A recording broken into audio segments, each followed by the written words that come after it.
नमस्कार किसान साथियों, कैसे हैं आप। उम्मीद करता हूं बहुत ही बढ़िया होंगे। किसान साथियों, आज की वीडियो में हम आपको धनिये के फसल के बारे में बहुत ही महत्वपूर्ण जानकारी देने वाले हैं।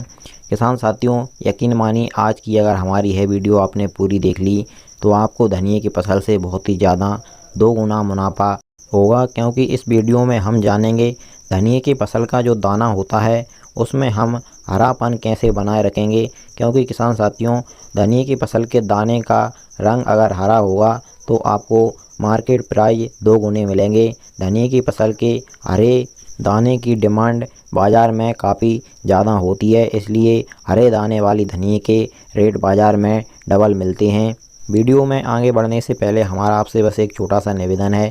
जिन किसान साथियों ने अभी तक हमारे चैनल को सब्सक्राइब नहीं किया हुआ है वे सभी चैनल को सब्सक्राइब कर लें, वीडियो को लाइक कर दें और ज़्यादा से ज़्यादा हमारे सभी किसान दोस्तों के साथ इस वीडियो को शेयर भी करें।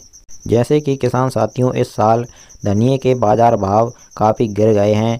धनिया पिछली साल के मुकाबले इस साल रेट आधे रह गए हैं। तो ऐसे में अगर हमारे किसान भाइयों को रेट कम मिले धनिये की फसल के तो उनको बहुत ही कम प्रॉफिट होगा, घाटा ज़्यादा हो जाएगा। तो इसलिए इस साल हम धनिये की फसल को अगर हरा बनाए रखेंगे तो हरी धनिये के भाव बाज़ार में डबल मिलते हैं, तो हमें पिछली साल के मुकाबले ही इस साल भी भाव मिल जाएंगे बाज़ार भाव। तो इसके लिए किसान साथियों, आपको धनिये की फसल में कुछ महत्वपूर्ण कार्य समय पर करने होंगे।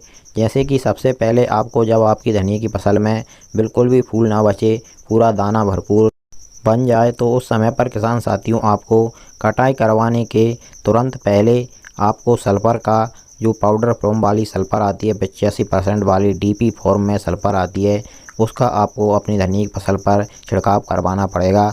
इसकी मात्रा की बात करें तो आप 10 से 12 केजी ले सकते हैं 1 एकड़ खेत के लिए। और किसान साथियों, इसको आप जब धनिये की फसल में बिल्कुल भी फूल ना बचे, पूरा दाना हो और आप हार्वेस्टिंग करवाने की यानी कि कटाई करवाने की सोच रहे हों, उससे पहले वाली अवस्था पर इसको आप अपनी धनिये की फसल में छिड़काव करवा दीजिए। सल्फर से क्या होता है, धनिये की फसल का हरापन बनाए रखता है और हरापन बनाने के साथ साथ धनिये की फसल का दाने में वजन भी बढ़ाने का कार्य सल्फर करता है। तो ऐसे में किसान साथियों, हमारे सल्फर से कई कार्य हो जाते हैं, साथ ही साथ रोगों पर भी सल्फर काफ़ी अच्छा रिजल्ट दिखाता है। जो फफूंदजनक रोग हमारी धनिये की फसल में आते हैं वह सल्फर के प्रयोग करने से बिल्कुल नहीं आते हैं। तो किसान साथियों, सल्फर डलवाने के बाद में आप 7 से 8 दिन बाद धनिये की फसल की कटाई करवा दीजिए मजदूरों द्वारा। कटाई करवाते समय भी आप ध्यान रखिएगा, धनिये की फसल का जो दाना होता है उसमें पीला या लालपन नहीं आना चाहिए, बिल्कुल हरेपन पर ही आप धनिये की फसल की कटाई करवा दीजिए, तभी धनिये की फसल का हम हरा कलर बना पाएंगे। कटाई करवाने के बाद में किसान साथियों, धनिये की जो फसल है उसको एक जगह खेत में इकट्ठा करवा दीजिए। यानी कि अगर आपने 1 एकड़ खेत में धनिया लगाई है तो उसकी आप 2 जगह 85 लगवा दीजिए, यानी कि 2 जगह इकट्ठा करवा दीजिए, या फिर आप 4 जगह भी इकट्ठा करवा सकते हैं। हमारे कहने का मतलब है फसल को आप खेत में ही 4 जगह रख दीजिए। और इन 4 जगह किसान साथियों, आपको धनिये की फसल को सूख जाने पर इकट्ठा नहीं करवाना है। आपने जैसे ही कटाई करवाई है उसके 1 या 2 दिन बाद गीली फसल को ही इन 4 जगह इकट्ठा करवा दीजिए।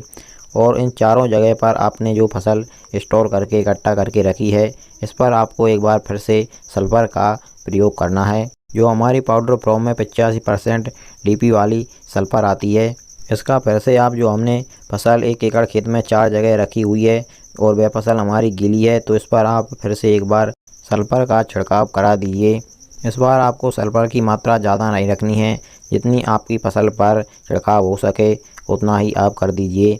इसके बाद में किसान साथियों, जो हमारी फसल है पूरी तरीके से वह सूख जाए, एकदम बिल्कुल भी गीली ना हो, उसमें नमी बिल्कुल नहीं होनी चाहिए, धनिये का दाना है वह बिल्कुल सूख जाना चाहिए, तब आप उसकी थ्रेसिंग करवाएं।